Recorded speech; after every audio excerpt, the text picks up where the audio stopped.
Hey guys, Chris Doris here, host of Tough Talks, Conversations on Mental Toughness, and now is obviously a really important time for us to be choosing to consume content that is good for us, right? Content, unlike the news, that would elevate our state, all right? Content that would make it easy for us to release the chemicals from the internal pharmacy, right? Like dopamine and serotonin, the on switches for all intelligence centers of the brain. These are the chemicals that have us be healthy and happy, and oxytocin. And that content that strengthens our immune systems, right? The content that doesn't inspire fear. So here's some more of that. We decided for this episode of Tough Talks to repeat what we did 2 weeks ago, which is to create another highlight reel. Some people really dug it, me included.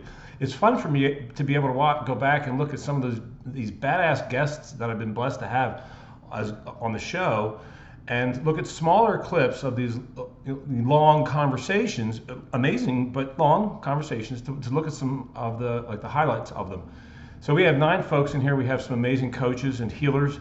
We have some seriously badass athletes, an NFL superstar, a former NFL superstar, current commentator, an ultra marathoner, and a para-Olympian who's represented the United States in 4 different sports in the Paralympics. We even have a famous stunt woman, Hollywood stunt woman, as one of the guests in our montage. So have a look at that and look and listen and enjoy. And if you happen to be getting this or finding this, stumbling upon this somewhere out in the social media world, and you're not on my list where you get notified of the release of all of my blogs as well as these Tough Talks interviews, then I want to invite you to get on that list, actually to get on both of my lists. The other one is called The Daily Dose. It's mental toughness tips in 30 seconds or less.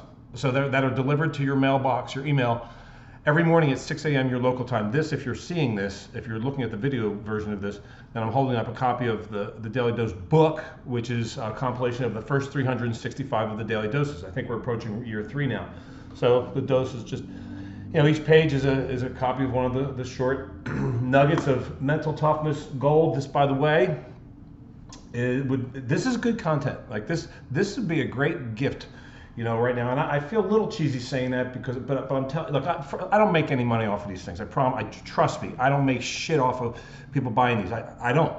So I don't put this out there as a product to try to make damn money. Like everything else that I create, the number one intention is to serve. And honest to God, I gotta say, this is a really beautiful gift for people right now. I'm getting some amazingly beautiful feedback from folks on the Daily Dose now more than ever. So, it helps you get your head right first thing in the day. So please, this is where you go to get on the lists.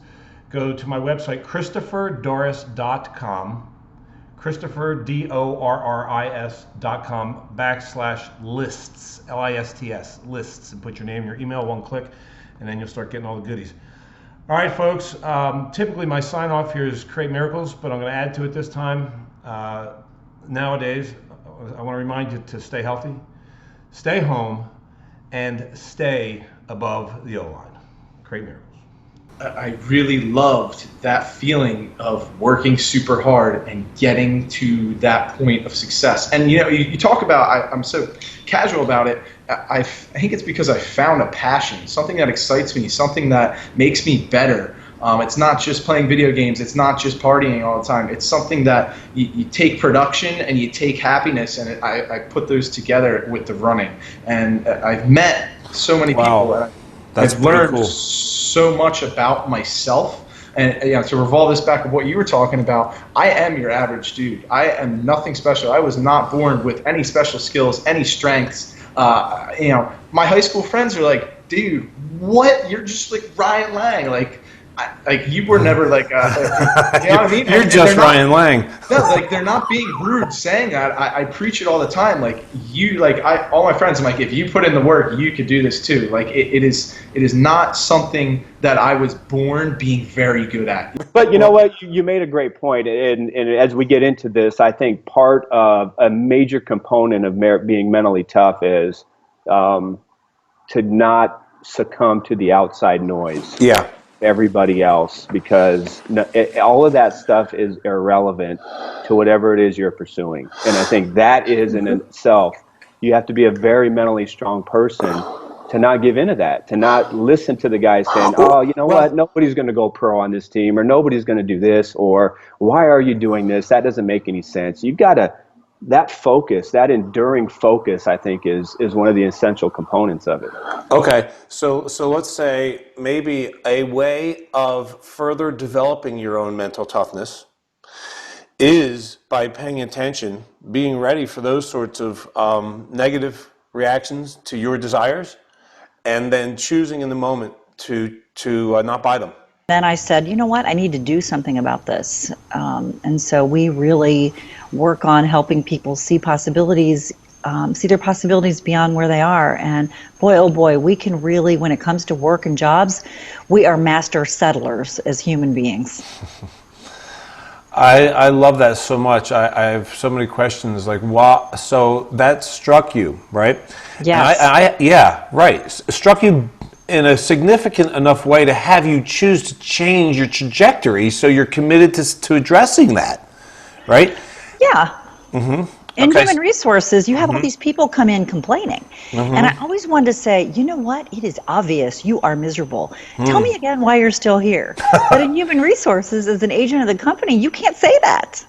Oh, but how I interesting. I wanted to, right? I wanted to say, so you're biting your tongue. Is open, honey. Yeah, you don't, you're obviously so miserable. You're not doing anyone any good, least of all you and your family, for staying here and living in misery. Wow.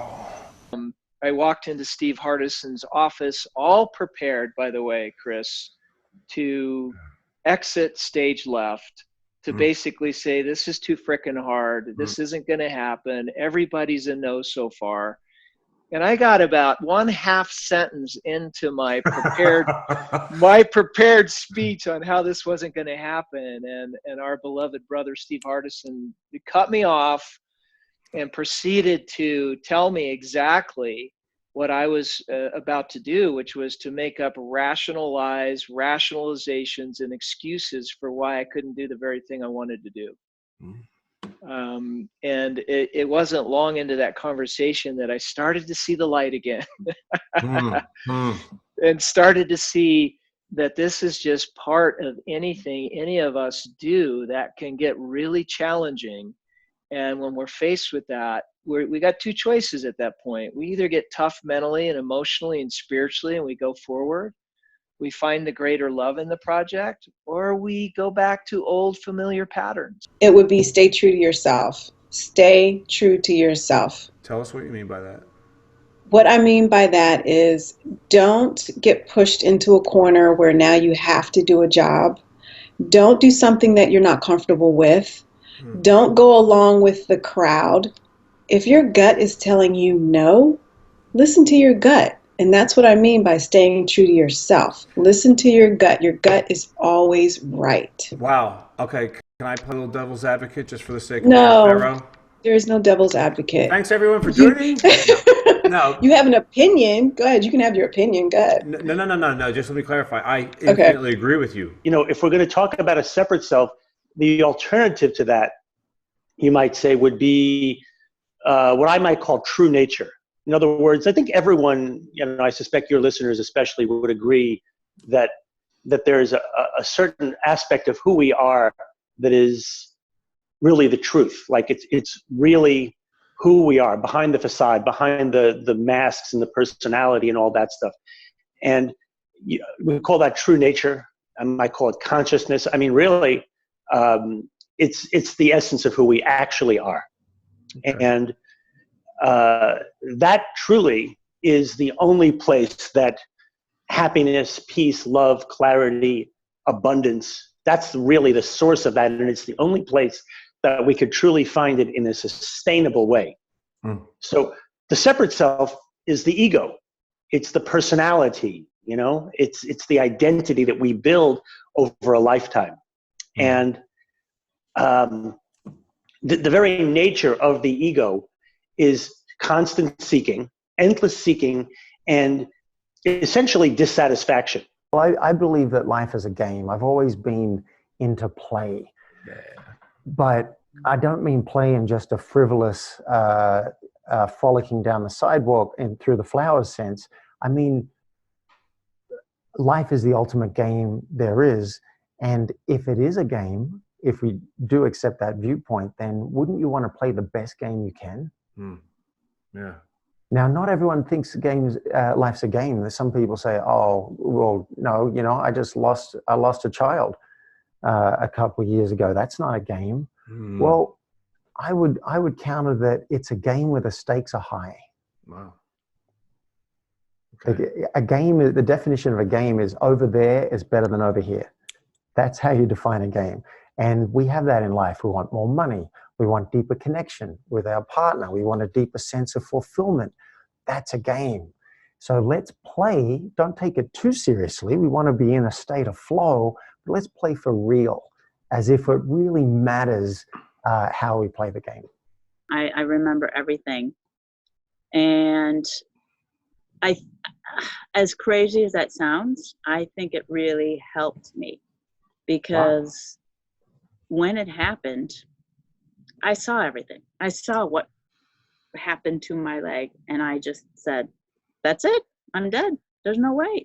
I saw how much blood I lost. I saw my leg off my body. Oh my and God. I thought, this is it. There's no way I can survive this. I'm out in the middle of the tarmac, far away from help. And I just thought, okay, this is how I die. Wow. So to have that thought that I was sure, it wasn't like, oh, I was quite sure I would die. That helps you when you wake up the next day in the hospital, because I woke up and I went, oh, I made it. Is this really? And I kind of looked around like, holy crap, I made it. How did I get out of that? Yeah. So I really feel like it helped me, and knowing that I lost my leg didn't matter, because I was so sure I would die. Beautiful. The third one is certainty. And the best analogy I can do with that is think about the kids that are their objective. Let's say their objective is to walk. So they're looking at everyone's walking. There's some sort of 100% certainty that they're going to walk. Are they going to say, well, I've tried a million times. I'm going to just crawl. I know you guys are walking, but I'm going to crawl. In their mind, they know 100% that they will walk. So they never give up. So that's part of resilience. And I think that certainty is a special beast, because I think that certainty from my spiritual side now is knowing that at the end, you're going to be taken care of. Is knowing at the end that the universe is benevolent. Like Einstein said, the best question you can ask yourself is the universe friendly?